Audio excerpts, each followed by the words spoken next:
கொக்கு இது பாரு, முரட்டு கொக்கா இருக்குது. யாருக்கு முரட்டத்தனமா இருக்கும்.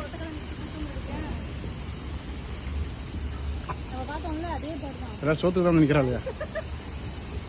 கிடைக்கிற இது பொம்மையாடா, அது இங்கே வர கிட்ட போ. ஒன்றும் பண்ணதா?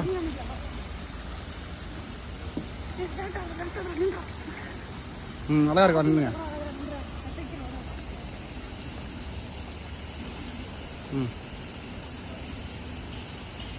தாலி அது தாலியை பாரு.